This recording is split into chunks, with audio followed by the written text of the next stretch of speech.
ಹಸ್ತಿನಾಪುರದ ಅರಸನಾಗಿ ಪಾಂಡು ಆಡಳಿತವನ್ನು ಮಾಡ್ತಾ ಇರ್ತಾನೆ.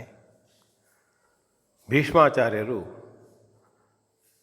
ಆಡಳಿತವೆಲ್ಲವನ್ನು ಸೂಕ್ಷ್ಮವಾಗಿ ನೋಡುತ್ತಾ ಮೇಲ್ವಿಚಾರಕರಾಗಿ ಹಸ್ತಿನಾಪುರಕ್ಕೆ ಆಧಾರ ಸ್ತಂಭವಾಗಿ ಕೆಲಸ ಮಾಡ್ತಾ ಇರ್ತಾರೆ.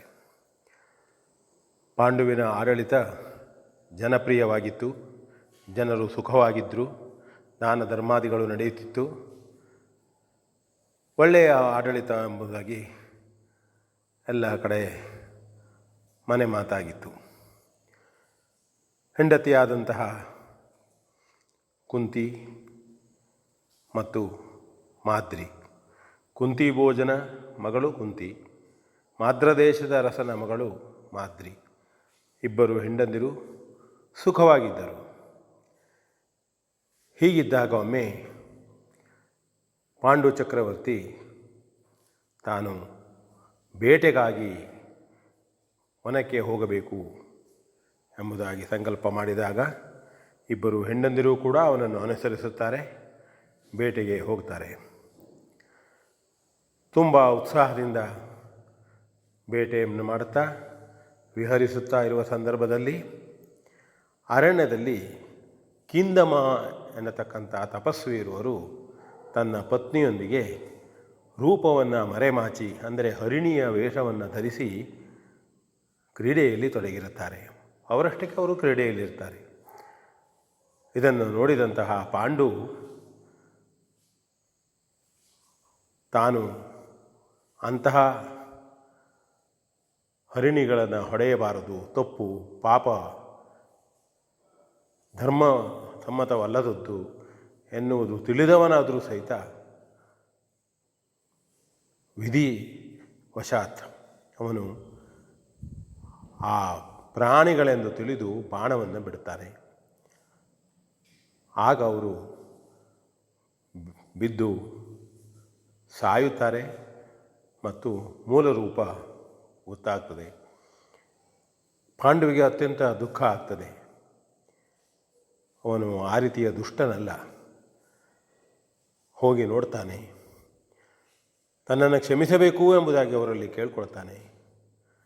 ಆದರೆ ಸಾಯುವಾಗ ಕಿಂದಮ ಮಹರ್ಷಿ, ನಾವು ಯಾವುದೇ ತಪ್ಪನ್ನು ಮಾಡದೇ ಇದ್ದರೂ ನಮ್ಮನ್ನು ಈ ರೀತಿ ಹೊಡೆದಿಯಲ್ಲ,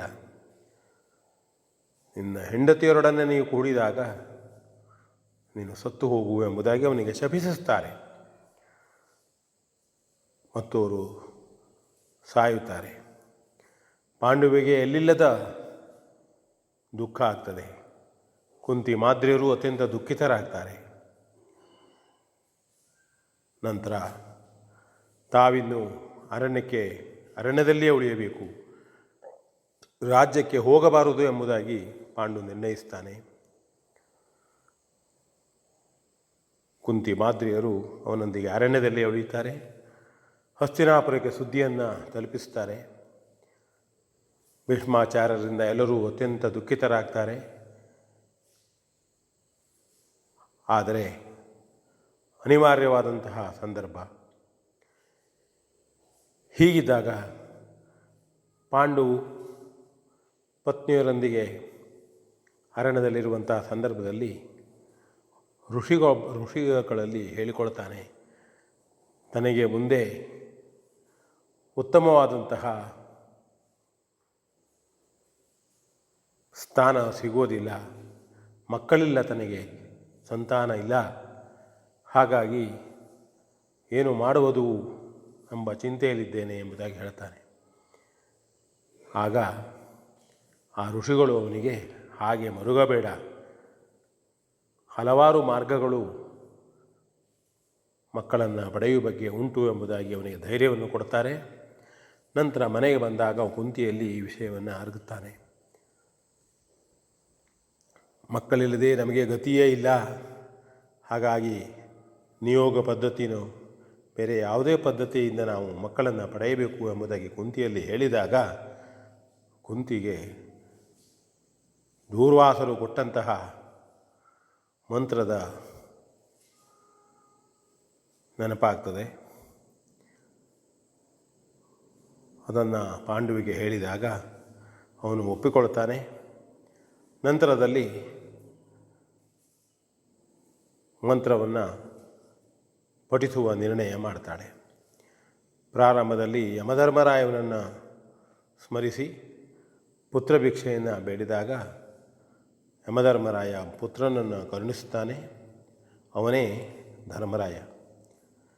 ಇತ್ತ ಕಡೆಯಲ್ಲಿ ಸುದ್ದಿಯನ್ನು ಕೇಳಿದಂತಹ ಗಾಂಧಾರಿ ಹೊಟ್ಟೆಕಿಚ್ಚಿನಿಂದ ಗರ್ಭಿಣಿಯಾಗಿರುವಂತಹ ಅವಳು ತನ್ನ ಹೊಟ್ಟೆಯನ್ನು ಅಮುಕಿ ಗರ್ಭವನ್ನು ತೆಗೆದುಬಿಡುತ್ತಾಳೆ. ಕುಂತಿಗೆ ಮಕ್ಕಳಾದ ಮೇಲೆ ತನಗಿನ್ನೂ ಮಕ್ಕಳಾಗಲಿಲ್ಲ, 2 ವರ್ಷವಾಯಿತು ನಾನು ಗರ್ಭವನ್ನು ಧರಿಸಿ ಎಂಬುದಾಗಿ ಸಿಟ್ಟಿನಿಂದ ಅವಳು ತೆಗೆದುಬಿಡ್ತಾಳೆ, ತುಂಡು ತುಂಡು ಮಾಡ್ತಾಳೆ. ಆಗ ಅದನ್ನು ತಿಳಿದಂತಹ ವ್ಯಾಸರು ಸ್ಥಳಕ್ಕೆ ಆಗಮಿಸಿ ಅವಳನ್ನು ಕೆಟ್ಟ ಕೆಲಸವನ್ನು ಮಾಡಿದೆ ನೀನು ಎಂಬುದಾಗಿ ಹೇಳಿ ನಂತರ ಆ ಎಲ್ಲ ತುಂಡುಗಳನ್ನು ದೊನ್ನೆಯಲ್ಲಿ ಹಾಕಿಟ್ಟು ಅದನ್ನು ಸಂಸ್ಕರಿಸಿ ಬೆಳೆಯುವಂತೆ ಮಾಡ್ತಾರೆ. ಮುಂದೆ ಅವು 100 ಮಂದಿ ಮಕ್ಕಳಾಗ್ತಾರೆ. ಒಂದು ಹೆಣ್ಣು ಮಗಳು ಸಹಿತ ಆಗ್ತಾಳೆ, ಅವರೇ ಕೌರವರು. ಇತ್ತ ಕಡೆಯಲ್ಲಿ ಕುಂತಿ ಎರಡನೇದಾಗಿ ವಾಯುದೇವನನ್ನು ಪ್ರಾರ್ಥಿಸಿ ಒಬ್ಬ ಮಗನನ್ನು ಪಡೆಯುತ್ತಾಳೆ. ಧೈರ್ಯಶಾಲಿಯಾದಂತಹ ಶಕ್ತಿಶಾಲಿಯಾದಂತಹ ಭೀಮನೇ ಅವನು.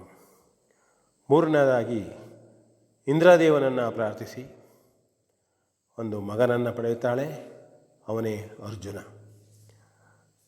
ಆ ಸಂದರ್ಭದಲ್ಲಿ ಪಾಂಡುವಿಗೆ ಮಾದ್ರಿಗೆ ಮಕ್ಕಳಿಲ್ಲವಲ್ಲ ಎಂಬುದಾಗಿ ಅನ್ನಿಸ್ತದೆ. ಆಗ ಅವನು ಕುಂತಿಯಲ್ಲಿ ಹೇಳ್ತಾನೆ, ಈ ಮಕ್ಕಳನ್ನೇ ತನ್ನ ಮಕ್ಕಳು ಎಂದು ಅವಳು ಭಾವಿಸಲಿ ಎಂಬುದಾಗಿ ಹೇಳ್ತಾನೆ. ಆಗ ಕುಂತಿ ಹೇಳ್ತಾಳೆ, ತನ್ನಲ್ಲಿ ಇನ್ನೊಂದು ಮಂತ್ರ ಉಂಟು, ಆ ಮಂತ್ರವನ್ನು ತಾನು ಮಾದ್ರಿಗೆ ಬೋಧಿಸ್ತೇನೆ ಎಂಬುದಾಗಿ ಹೇಳಿ ಅವಳಿಗೆ ಬೋಧಿಸ್ತಾಳೆ. ಮಾದ್ರಿ ಪಠಿಸುತ್ತಾಳೆ. ಅಶ್ವಿನಿ ದೇವತೆಗಳನ್ನು ಸಂಸ್ಮರಿಸಿ ಮಕ್ಕಳನ್ನು ಪಡೆಯುತ್ತಾಳೆ. 2 ಮಕ್ಕಳಾಗ್ತಾರೆ, ಅವರೇ ನಕುಲ ಸಹದೇವ. ಹೀಗೆ ಪಾಂಡವಿಗೆ 5 ಮಕ್ಕಳು, ಧೃತರಾಷ್ಟ್ರ ಗಾಂಧಾರಿಯರಿಗೆ 101 ಮಕ್ಕಳು ಆಗುತ್ತಾರೆ. ಅವರೇ ಮುಂದೆ ಕೌರವರು ಪಾಂಡವರು. ಇಂಥ ಕಥೆಯನ್ನು ಕೇಳೋಣ, ವಿಷಯ ತಿಳಿದುಕೊಳ್ಳೋಣ ಎಂದು